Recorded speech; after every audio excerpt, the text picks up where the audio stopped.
And we're live with Tim O'Shea. Thank you for joining us. We're in a new studio, a temporary studio, but a new studio today, and we got a couple of special guests. We're live, we're not live, but we actually are kind of live. So joining me in the booth today is Dan Labbadia, a one-time United States track and field CCCA Outdoor All-Region East Performer in 2021, USTF CCA Outdoor All-Academic Athlete in 2021, the founder of Javelin.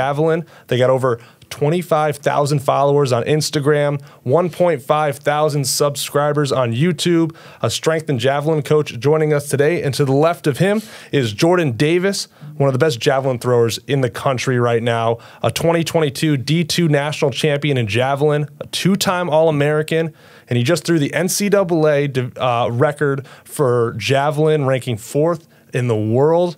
Thank you guys for joining me today in the booth. Thank you for taking time out of your day. Of course. Thanks for having us. So, I want to start off by with Jordan right now. And Jordan, you came into college playing both sports, football and javelin, or in track. You ended up quitting football. What drove you to javelin? To be honest, it was just the experience of javelin. I came into college wanting to play football. I wanted to be a football star my whole life. Javelin was kind of just a hobby. And then the more I did it and the more I was kind of in the track environment, I fell in love with it more and more. And then it came to the point where I had to sacrifice one, and I was kind of statistically better at javelin, so I had to sacrifice football, and now we're here. And your brother was a prominent football player too. Yeah, he was a stud. Owns a Connecticut record, 10 touchdowns in a single game back at She in high school. That's ridiculous, dude. Yeah, it was nuts. It's more than my whole career.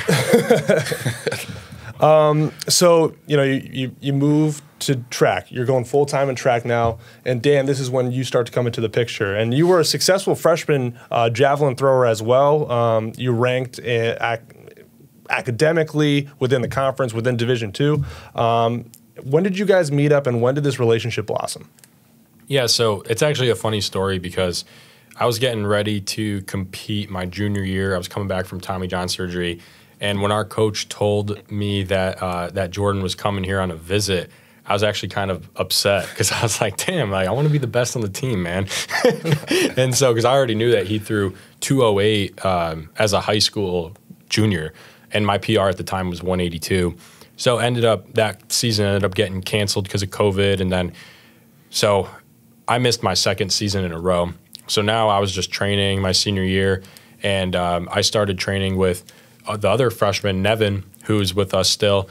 And after football wrapped up, after the extended Christmas break, Jordan joined us, and we were training at Powerhouse Gym in New Haven. So basically, it was just the three of us training together because practices were not happening at the time. And I just took those two freshmen under my wing and showed them everything that I knew. And I, at the time, was being mentored by a private javelin coach who runs an Instagram page called Javelin Anatomy. And he's been a big mentor in my life. So I essentially hired him. He taught me, and then everything I learned from him, I taught Nevin and Jordan. And so Jordan went out and threw like 65 meters that year. And, we did work on his technique a decent amount, but I would say the main priority was his legs. I was just working on making sure that he was healthy, making sure that he was strong, and just didn't get hurt that season. And he did really well. And I didn't qualify for nationals that year, but Jordan did. And I drove out to be his official coach, which was really cool. And that kind of started that coach-athlete relationship and that coach-athlete role that I was in, because I trained alongside him and taught him everything I knew. But then at the end of the day, when it came to those bigger meets that I didn't qualify for, I was coaching him. So that kind of just stayed basically that same thing for when I was in grad school, and when Jordan was a sophomore, same thing. He went out and qualified for the nationals and won the nationals. I went out to coach him, and then I got hired on staff last year officially as a paid coach. And so last year is when, Jordan improved the least, but is when he had the highest amount of expectations coming off of that 2022 year. And that was the year that I was there the least, because the first 2 years I was on the team, so I trained with him every day. And then last year, being an assistant, I was only there a couple times a week, only when he threw, never in the weight room, nothing like that. So then last year after the season was a little bit of a disappointment. We sat down and we were like, listen, the Olympics is next year. Like, let's go all in on this. And so I dedicated much more time to come in here to train him, and he quit football and went full time with it. And, we really, really made a lot of progress this offseason. Yeah, and being former teammates to now a coach-player relationship, that's a lot of trust, and that doesn't always work out all the time. Yeah, we definitely built a bond early, and I understood his role and I understood mine early, and it kind of just flowed. It went together. We're boys, obviously we're brothers, but at the end of the day, he is my coach, so it's like we found that equilibrium of like what will work best, and now we're rolling. Yeah, and like you just said, like you weren't around during that 2023 season to now 2024 came around, and now you're throwing NCAA world records, right? So what was that change? What went into that training over this offseason? And either of you can speak on this. Yeah, so I was around last year, but I was only here 2 days a week. Now this year, I've been here pretty much like 3 or 4 days a week every year. Just because my role was increased. I had a strength and conditioning job at a private sector gym that I dedicated most of my time to my first year out of college. And, this past year, I scaled my hours back significantly to spend more time with Javelin and working on the Javelin brand and stuff. But this year, we really just kind of took an approach of just like having an increased throwing volume. We did a lot with weighted balls over the summer and into the fall to just work on his throwing power, because even though he has such a gifted arm, that's never something that we worked on improving, because when we only had 4 months to prepare for the season, the technique was the main focus, not the power. So we worked on improving his power, and then also just using his lower half a lot more, like getting that follow through after the throw, and also adding more speed and rhythm to the full approach. Gotcha.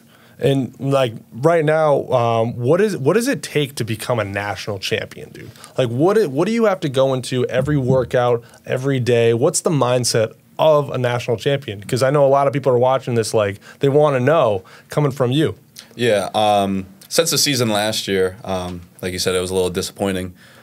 Right when that season ended, I just got back to work. I lifted extra. I'm in the weight room like 4 hours a day. I see you. Yeah, I live in the weight room. So it was a lot of extra weights, a lot of extra technique work. I did the most technique work I've ever done.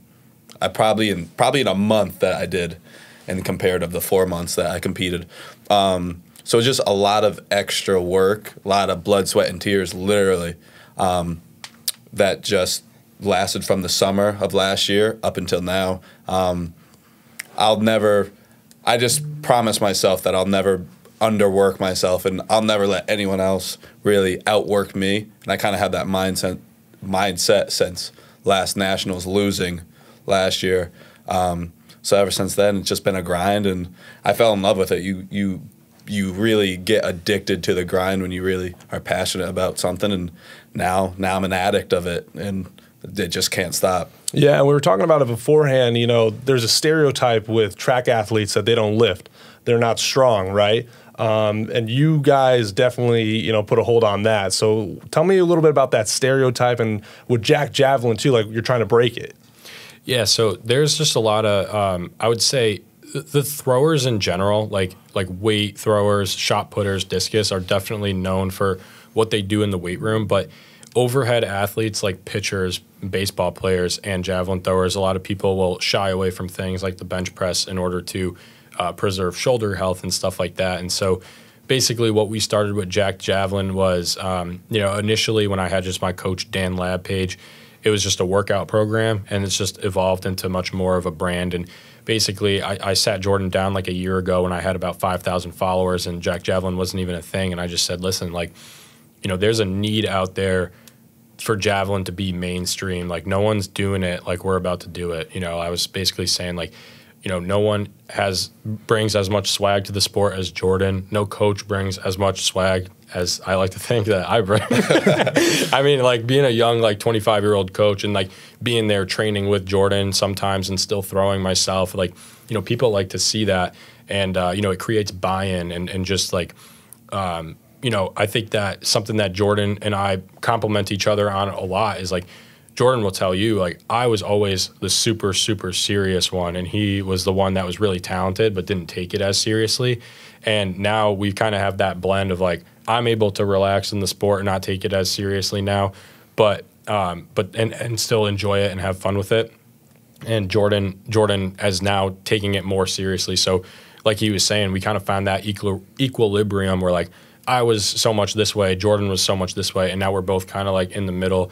And that's the other thing too that I've gotten a lot of feedback on with people with the Jack Javelin brand is like they just love like how much fun we have while doing it and just how relaxed we are, because a lot of people just don't they don't look the part like we look the part, not to be like cocky or anything, but like by all means, just stuff like, with looking like a freak athlete and talking the talk, but like walking the walk as well. And then also just like, like you said, when you watch the video of like Jordan throwing 83 at Texas, like you just see like the relaxation, you see like the goofing off a little bit in between the throws and just having fun with the sport, Yeah, and that was one thing when I was watching the Texas relay videos. Like you turn it on just like that, and I remember in one of the throws, you even like got the crowd into it. You're clapping. So is that kind of the angle you guys are taking right now, just making the sport fun? And I mean, as a football player, swag and stuff like that. That's a big part of football. Yeah. Are you trying to incorporate parts of other sports that you played, like you are a fan of other sports, into Javelin and making it yours? Yeah. I played football for like 14 years of my life. So it's cool to be able to bring that style into a not so popular sport like javelin. So I definitely try and bring that energy alive. Football players, the best football players are able to turn it on like that. So I kind of replicate that in my own way in this sport. So definitely playing football in my life helps that. Definitely able to goof off a lot. You'll see me most of the time I am joking around, having fun, but when it comes to like serious lifts, when it's time to throw like in the finals, I'll turn it on and I'll switch into a different person, a different competitor, and you kind of see that. It's very vivid to see, and I think that's just something you have to have. You got to be able to be relaxed, and then when it's time, you got to be able to lock in. Yeah, and it just seems like it's kind of a perfect storm right now, because you have Southern Connecticut State University, just the program itself for track and field and Coach Wallen and stuff like that's already a ranked program, right? And now you have a coach that's encouraging you to be yourself, add all this stuff to it. And what does that say about Dan, and what does that say about Javelin itself and where the sport is going? Yeah, it's cool to be here, to be honest. Like I get to do things that not a lot of other athletes that say they went D1 get to do. I get a lot more leeway. I get to be myself. I'm not just a statistic here. John Wallen is the best coach in New England, if not the U.S., I think, hands down. And now I get a personal coach that's the best in his craft now too. So I get two of the best coaches around that allow me to be me. I'm definitely not the easiest to handle all the time, and if I was at another program, possibly I wouldn't click there, But here, I get to do my thing. I get to have fun. I get to be me, and my two coaches allow me to be me and to have fun and to actually enjoy the sport. I know a lot of track athletes that are miserable because they aren't allowed to express themselves. Here, I express myself maybe a little too much sometimes. But, it's fun. It's perfect here. Yeah, I think that was a big thing, too, with Jordan, was just the first 3 years was just increasing buy-in.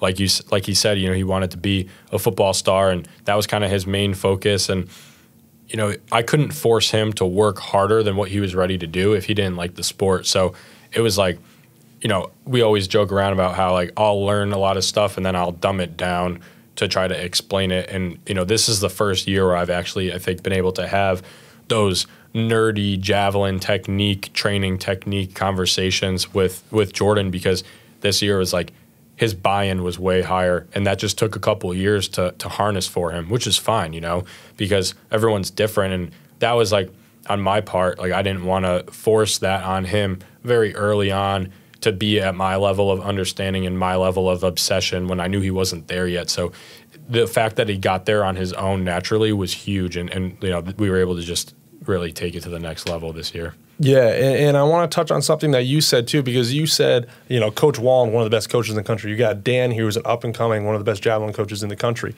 Because a lot of people are like, dude, you're a national champion.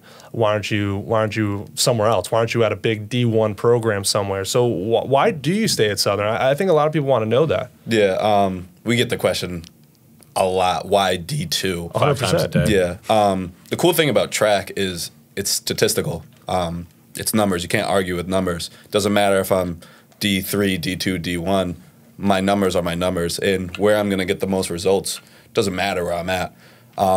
Yeah, D1 might have bigger facilities, more assets, but I think I'm doing good here. And I'm kind of old school anyways. Like, I like the old rustic weight room and kind of grinding that way, and that's what we have. We don't have the highest end stuff, but we make do with what we have, and if we don't have it, our coaches and Dan make sure we get that. So it's definitely cool. I like the fact that I'm D2 because it shows other people that you can be exceptional at a lower platform, and just like, why not D2 and why not? A lot of people don't know about Southern. Like, we are climbing. Mm-hmm. We got a new AD, Terrence.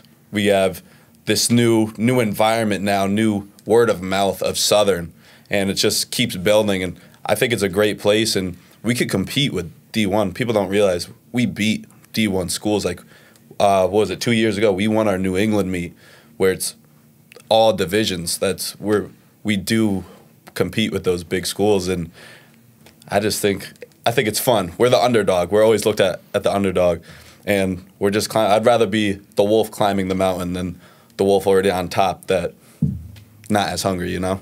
Hungry dogs eat. Hungry dogs eat. But when you throw, you know, a winning javelin throw and you win a meet, how good does that feel, you know, representing, you know, that underdog program? You want me to get this? Yeah, you're the one throwing I guess it. I threw it. Yeah. It feels good.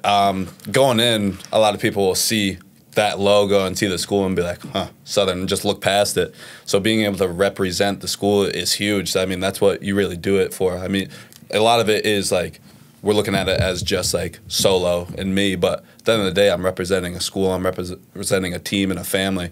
So being able to do it for them is awesome. That's what I really am here to do. It's not just for me, it's for my people. It's for the people I love, my brothers and I guess sisters, because it's a co-ed team. But yeah, it's just representing them all. Shout out to the Lady Owls. Hell yeah. And Dan, dude, like you were a hell of a javelin thrower yourself, man. And yeah, I read off some of your accolades here, but what caught your eye about Jordan, and what just makes him different that just puts him on that different level? Yeah, so I always talk about, you know, elite level athletes are able to do two different things that set them apart from the rest. One is that naturally they're able to do things correct that they don't even know they're doing correct. So, for example, I had Tommy John surgery, and my arm path and external rotation in my shoulder and hip-shoulder separation was terrible naturally. I had to go through a surgery and probably 2 years of training to get subpar at that skill.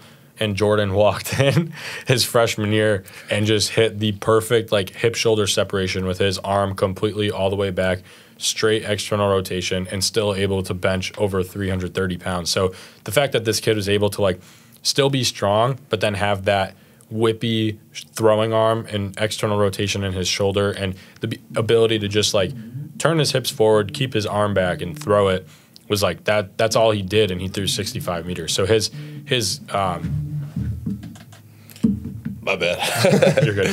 So his ability to do that was just like, you can't teach that. You know, if he's doing that on his own, then, you know, that already sets him up like years ahead of everyone else.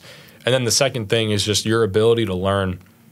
When you are athletic, you have very good body awareness.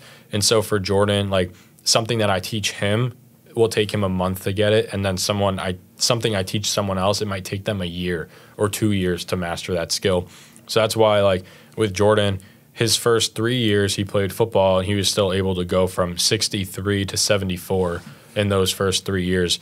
And then he dedicates one singular offseason to full work, and it was like, all right, he ended the season in May. June, we focused on one thing, moved on to the next thing. July, we focused on one thing, moved on to the next thing, so on and so on and so forth. And now, you know, one meet into the year, he's already up 9 meters since last year, because that compounding effect just keeps going. Whereas someone else, we might start the offseason working on this one thing, and we might not move on to something else until November. And then we kind of fix that thing, and then we start working, and then they're like, oh, that thing that I fixed before is now regressing because I'm focusing on something else. All right, we got to go back to that.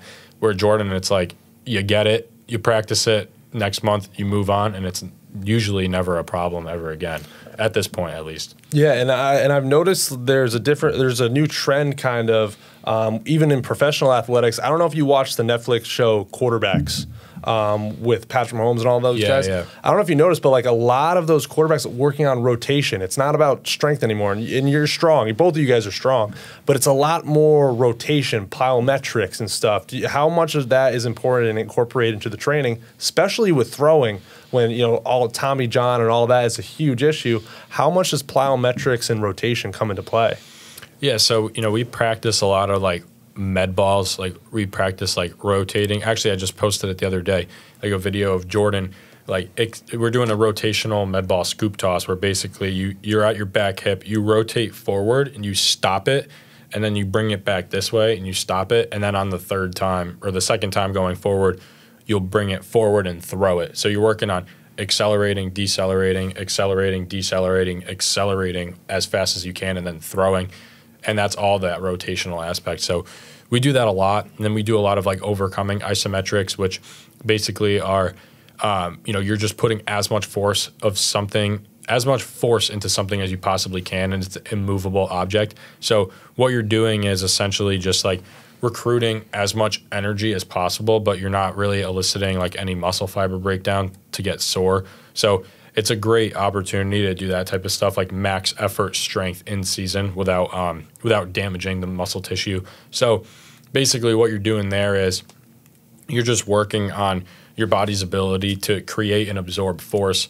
And, you know, we do it specifically in that rotational aspect in order to have it translate from the throw where you're facing forward in the running phases, and then you turn sideways in the crossovers, and Jordan wraps. So he's even more rotational than other people. And then you rotate back forward at the time of the throw. And like we talked about, what Jordan does really well naturally is like that hip-shoulder separation where his hips get forward and then his arm stays back is an even extra level of rotation, where some younger throwers or less athletic throwers might not have as much rotation to their throw because they can't get in and out of that position to be able to throw it down the middle at that point.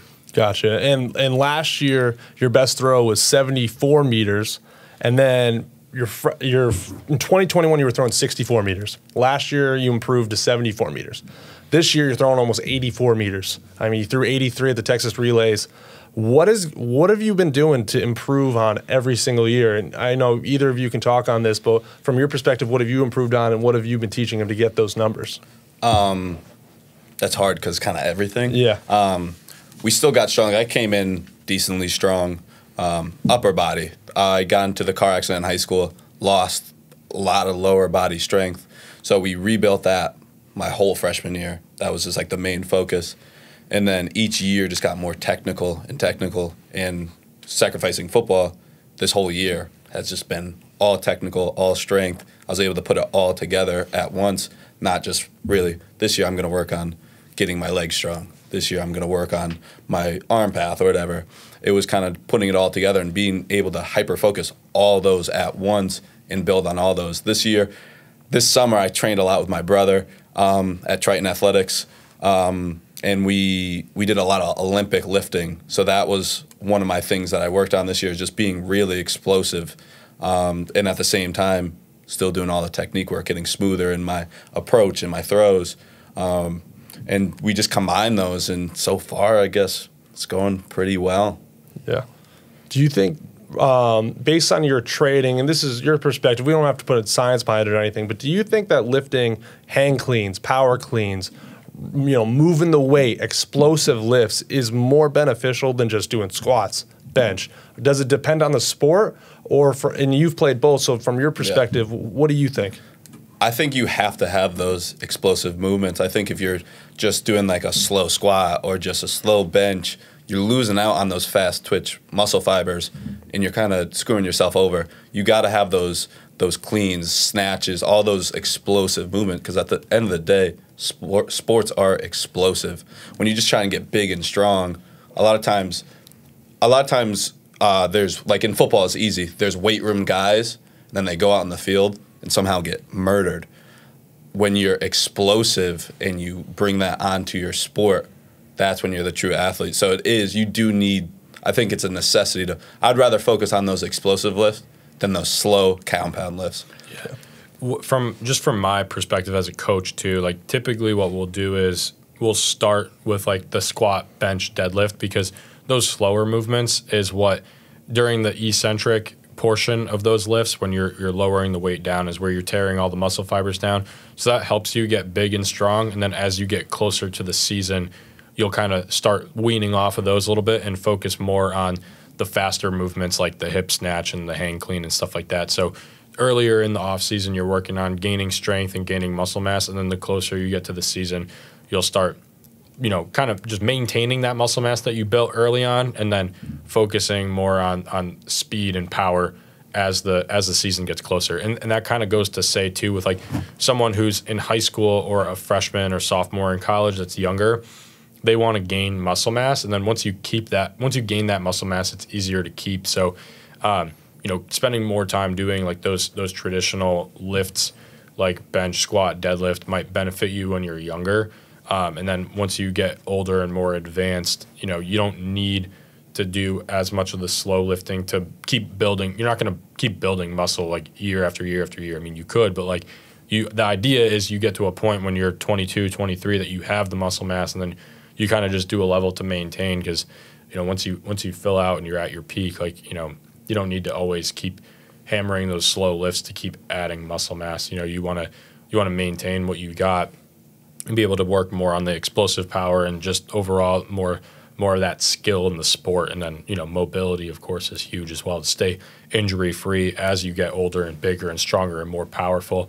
That's where you got to be like, all right, you got to kind of harness that energy and be able to recover and bounce back. Yeah, and I bet as Jordan's coach, whenever he breaks a record or wins a national title, you got to feel just as jubilant, right? You got to feel like that's almost your record as well. Am I right? Yeah, I mean, I can't take all the credit. Like Jordan is huge. I mean, listen, man, like Jordan is a gifted athlete, and I tell him all the time, like he saved me from the sport, and because like I had Tommy John, and then I missed another year because of COVID, and then I came back and my first throwback from Tommy John, and I thought I tore my UCL again. And I just had so many ups and downs, and like I was investing a bunch of money into the sport to learn about it and rehab and all this stuff, and it just never seemed to pan out for me in college. And like I don't know that I would have stuck with the sport or stayed around it if Jordan like wasn't here, because he kind of gave me that just he brought, like what I was talking about, like him taking like that non-serious, like kind of just having fun with it approach made the sport fun for me again. And it really made me be like, all right, well, the stuff that I'm learning and teaching someone else is helping him improve like an insane amount. And then I just kind of realized that like God had a different calling on my life, and that's what I was called to do is to coach. Wow, that was beautiful, Dan. And you got to feel the same way about it. It seems like you guys kind of have like a perfect marriage right now. Yeah, we're married.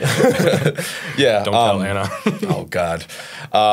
Yeah, I mean, he's devoting a lot of time, money, and effort into me and his craft, and to get it's not just me, it's everyone that he's coaching, everyone around him better. So what I do is also what he does. At the end of the day, it's like I wouldn't be here without him. Mm-hmm. I could get stronger, I could get faster, more explosive, but at the end of the day, am I able to put that into a specific technical sport without a perfect coach? And he's been great all year, and since I've been here, really since we competed together until now. a great guy. Yeah. And, you know, I've always wondered this about track, too. Like, track athletes that pick one event, just stick with it. What drove you guys to be javelin throwers? Were you just kind of naturally good at it and you kind of stuck with it, see how good you can be? Or is it something you just, like, genuinely love to do when you first started out? Yeah, so, I mean, when I joined track when I was in high school, I did all the throws. And it just was weird because something about it, like, when I was younger, I was in that weird space where, like, I just couldn't quite hold the discus without it like slipping out of my hand. The shot put was like, you know, I wasn't really strong enough yet to like get the 12-pound shot put to go more than like 30 feet. And it just wasn't as fun. I think that the javelin I always had kind of like a good ability to just get it to throw through the point, which like no one else on my team could do. And so then, like, you know, I stuck with all three until college. And, you know, same thing. In college, it got harder for me because by my senior year of high school, I eventually like kind of figured out how to throw a 12-pound shot and whatever the weight of the discus is. But then in college, the discus and the shot get heavier, but the javelin stays the same. And so it was like, it took me 3 years to figure out the disc and the shot in high school. I finally got decent at it, and then I got to college and it got harder again. And then I did like 3 meets doing shot put indoors, and it just like wasn't for me. And then I was doing jav, and then I tore my UCL. So I was just honestly like, I don't know. We were joking about it the other day. I was like, I don't know what event God designed me to do, but like, I don't know if it was javelin, but it's kind of just how it happened. Yeah. You know, I still wasn't ever the best on my team here because when I was a freshman, sophomore, we had older guys that were around that 63, 64 mark, and I was less. And then I got up to 60, but then Jordan was on the team, so still wasn't the best. So it was one of those things where I kind of was always just like hungry to learn more about it, just because I loved training and I loved nutrition and I just loved javelin and stuff. Like I just wanted to be good at something. I just had that inner desire to just be good at something. That's just kind of like what I was doing at the time. So that was it. Honestly, like there wasn't really a specific reason. It's just kind of like process. It was like, all right, throwing events, process of elimination. Which one are you the worst at, or which one are you the best at? And then that was it. Yeah, mine was a little different. I started doing track because of football. I wanted to get faster. But with my accident in high school, my coach kind of made me do javelin, and I got pretty good at it pretty fast. So I was like, oh, I guess I'll stick with it. It was more of a hobby to me, and then I got to college and got more serious and more serious, and it kind of just stuck. I fell in love with it, and I think about the Roman Empire at least 7 times a week. So I mean, that's pretty cool. You throw a spear like a real Roman, so real Spartan. Yeah. And did you ever think that you were going to be where you're at now with javelin, national champion, going to the Olympic trials? If you told me a few years ago, no, definitely not. Like I said, this was just for fun. Like I literally came in after football, a couple months of training, and I just did it. It was fun. But if you told me last year, I think I'd believe it because it started getting real serious last year, and I really started caring for it, and I wanted to be the best, and I want to be the best in the world at the end of the day, and it's just an addiction. So. Yeah, and so I wanted to talk about that next. You threw 83 meters at the Texas Relays, the farthest throw out of anyone in the United States has ever thrown a javelin. That has ranked you 4th best in the world. I mean, there's only 3 other guys in front of you. Can you be the best javelin thrower in the world? I don't think there's anything stopping me. There's definitely still dudes, like a lot of the best dudes in the world haven't thrown yet. So I might get bumped down the next week, or I might go up because we have our meet next week at Drake Relays. But at the end of the day, the goal is to be the best in the world, and I think it is possible, and that's what I want to do. And I guess we're just gonna grind for it and just see how it plays out. Yeah. You got a couple of meets coming up, so just speak about what the next what's upcoming for you guys, and talk about the Olympic trials because that's huge. Paris 2024 is coming up, so yeah. I guess I'll talk about our first meet. We got Drake Relays next week. Thursday, was that the 25th? That's in Iowa. That's a big meet. That's a B rank. He knows more than me. I just kind of go to these places. I'm just the one stressing about trying to put it all together. So yeah. Jordan's like, let me know where and when.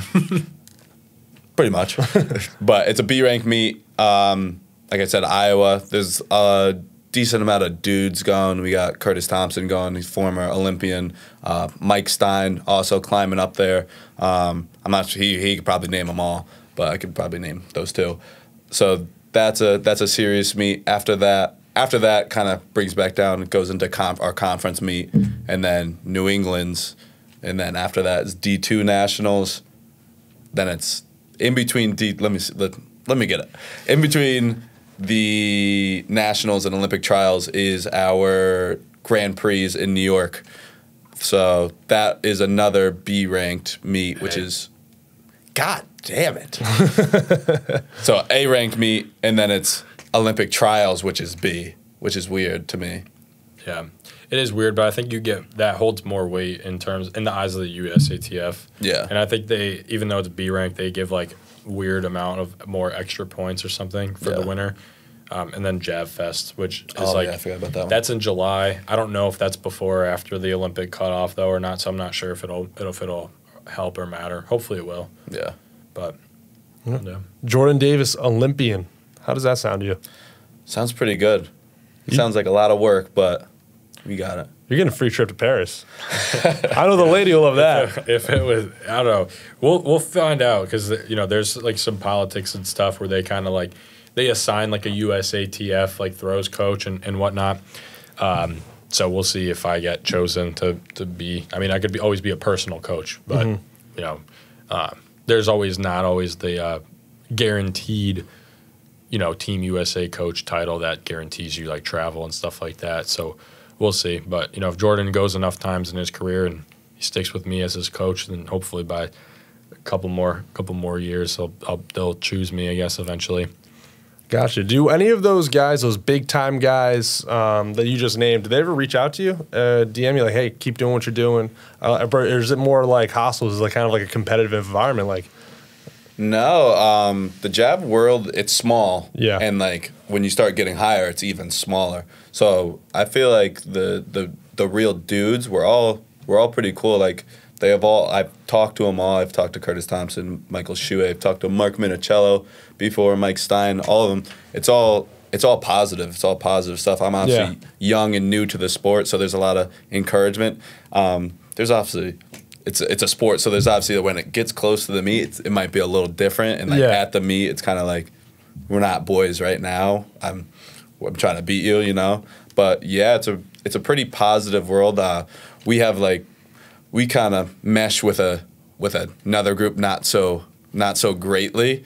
But other than that, what group I'm talking about. Other than that, it's pretty close world. I get DMs like every day by pretty good dudes, and then obviously the other end of the spectrum. What's going on? What's this group? Fill me in here. What's this? Oh God, do we name drop? We can name drop. No, you go ahead, Dan. You, I mean, this is it's more you than me. It's a pretty famous podcast, so yeah. So it's two of where he obviously created a name that's pretty high up. The other high up name is the U.S. Jav Project. Yep. So we're kind of in the same battle for the Olympics as them. So it's obviously gonna maybe get a little hot. The dudes in the group are actually really cool. It's more the I'll just provide a little bit of context now that you said that. So basically, my mentor Kevin, who has the Javelin Anatomy podcast, I owe like 90% of my success as a coach to him. And then, they don't really like his type of ideas and stuff. So I stand with like Kevin on what he preaches, and he's great and helped me out a ton. And obviously with his athletes, he's done really well. And now with me coaching Jordan, he's done really well.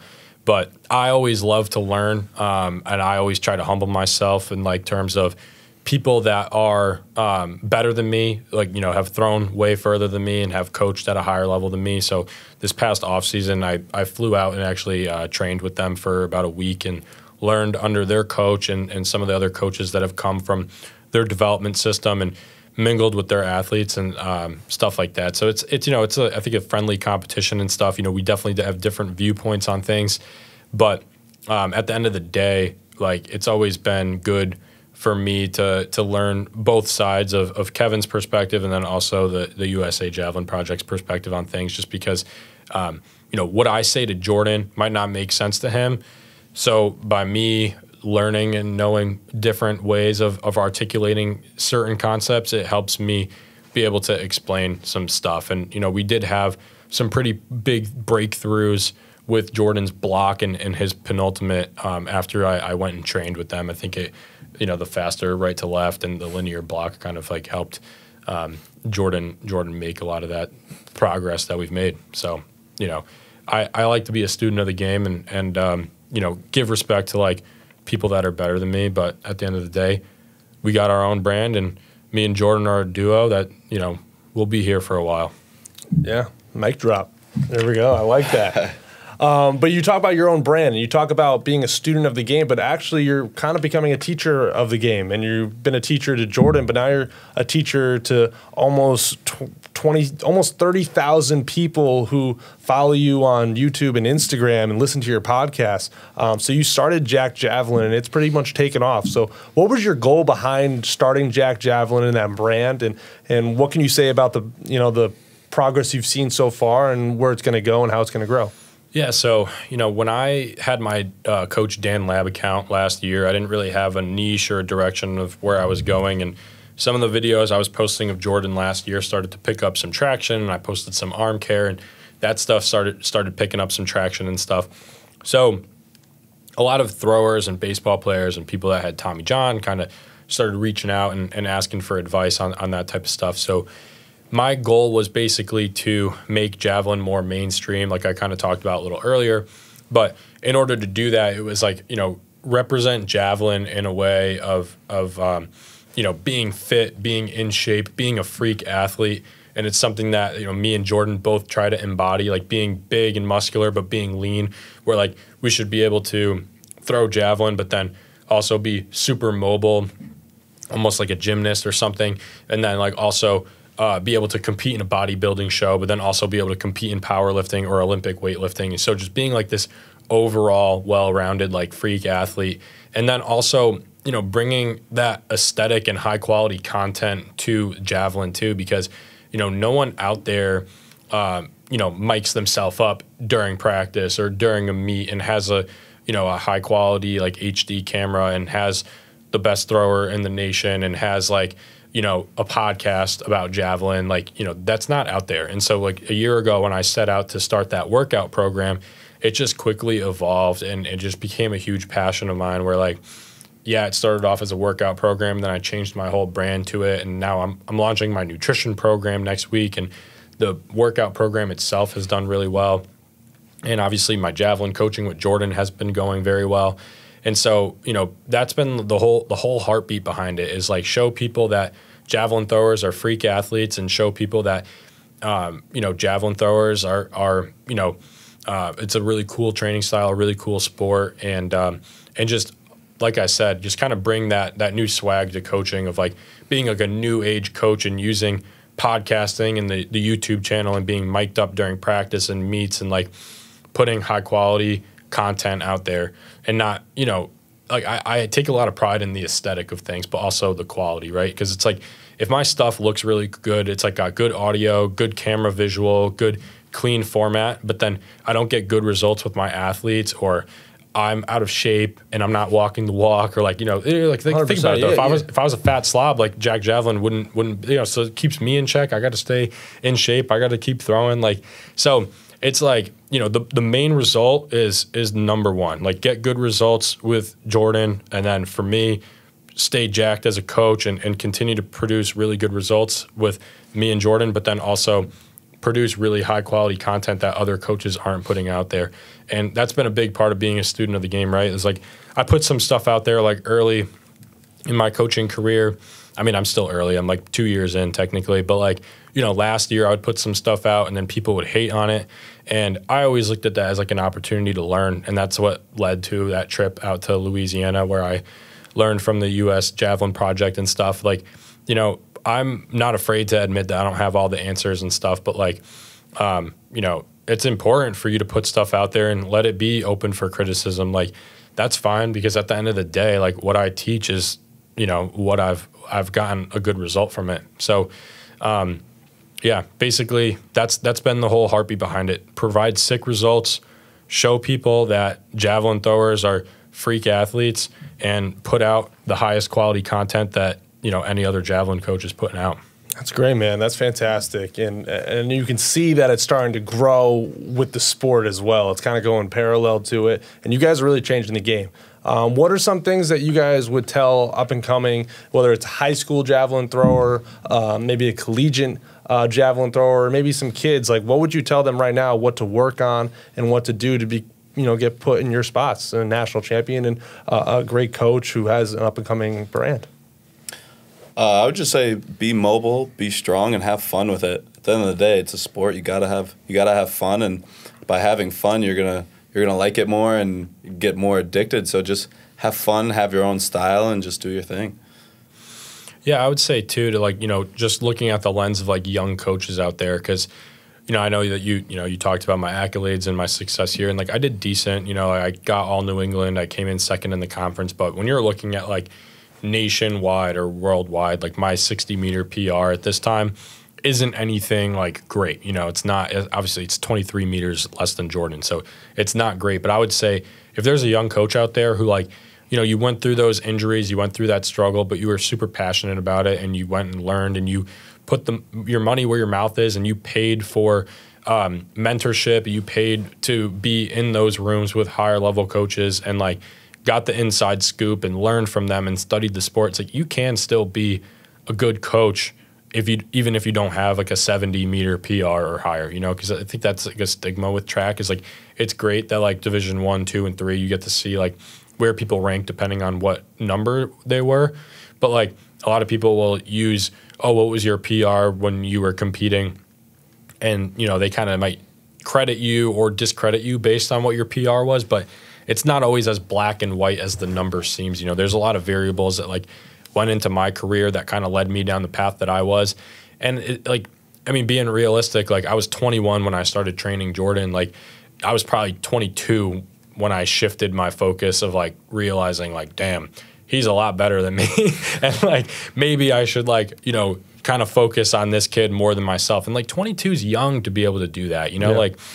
Jan Zalesny, the world record holder, a lot of these guys that peak, they throw their PR at 28 to 30, and that's where the goal is with Jordan is all right, if he's 22 throwing 84 almost, let's try to get him to 95 by the time he's 30, and it's for me being 22 to kind of take that step back and be all right, let's start, putting almost more time into Jordan than myself. It's maybe I would have thrown 65 if I wasn't in the role that I was in, but I wouldn't change it for anything. Yeah, and that's where that becoming a student of the game comes into play too, like you talked about before, that the importance of that. Some of the best coaches in all sports didn't really even make it past high school, right? And they're just students of the game. Yeah. So that's really cool that you realized that, early on, and you've produced a great javelin thrower, a great athlete with Jordan. What is the world record though? 98-48. 98-48? Yeah. Can you hit 100, do you think, in your lifetime? Do you think we'll ever see that? Well, maybe I get a bionic arm, maybe, but 98's crazy. Who threw that? Do you know who threw it? Jan Zalesny. Jan Zalesny. Yeah. The name From rings. the Czech Republic. Yeah. No one. The last person that came close was Vetter. Vetter threw 97-76, so he's less than a meter off. That was a couple years ago. No one has really.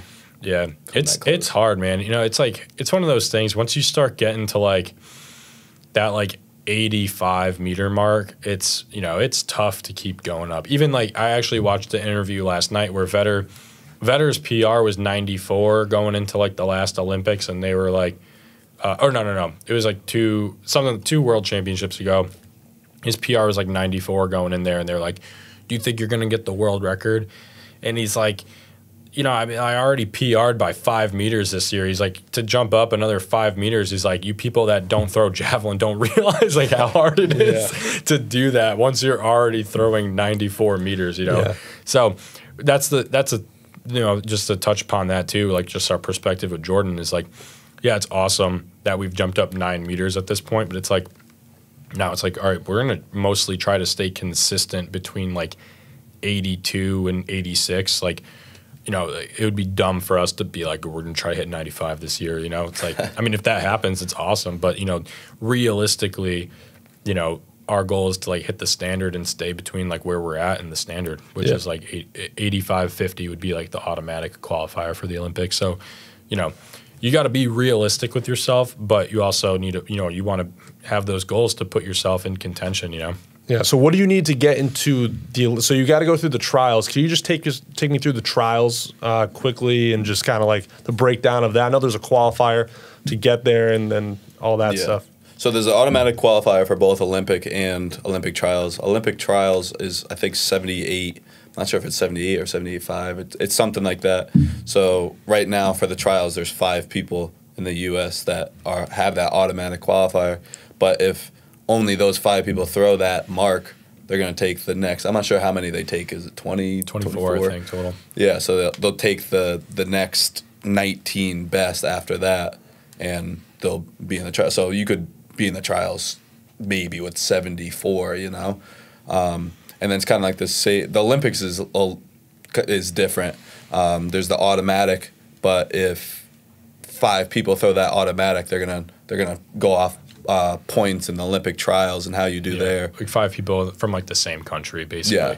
Because they wanted to take like a pretty even split from like different regions and stuff.